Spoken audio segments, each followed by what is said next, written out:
एक किसान था। वह एक बड़े खेत में खेती करता था।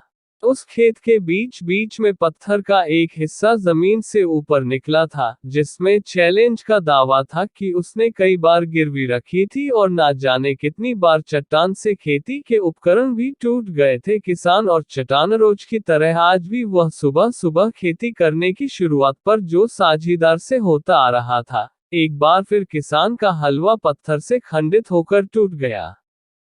किसान बिल्कुल नाराज हो उठा, और उसने मन ही मन सोचा कि आज जो भी हो जाए वह इस चट्टान को जमीन से हटाकर इस खेत के बाहर फेंक देगा।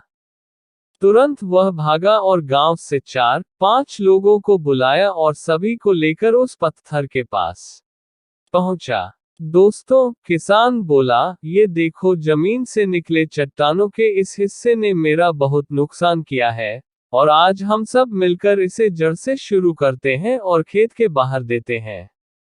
और ऐसा कहते हैं वह फावड़े से पत्थर के किन्नर वार करने लगा। पर ये क्या? अभी वह 1-2 बार ही मारा गया था कि पूरा का पूरा पत्थर जमीन से बाहर निकल आया। साथ में लोग भी अचारज में पड़ गए और उन्हीं में से एक ने हंसते हुए पूछा, क्यों भाई, तुम तो कहते हो कि किस खेत के बीच में एक बड़ी सी चट्टान दबी हुई है, पर ये तो एक मामूली सा पत्थर निकला है। किसान भी आश्चर्य में पड़ गया। साजन से जब वह एक भारी भरकम चट्टान समझ रहा था तो वह बस एक छोटा सा पत्थर था। उसे पछतावा हुआ कि काश उसने पहले ही इसे निकालने का प्रयास किया था, तो ना उसे इतना नुकसान मिला और ना ही दोस्तों के सामने उसका स्मारक बना। दोस्तों, इस किसान की तरह ही हम भी कई बार रोशनी में आने वाले छोटे छोटे बच्चों को बहुत बड़ा समझ लेते हैं और उनकी कहानियों की बजाय नाचते गाते रहते हैं।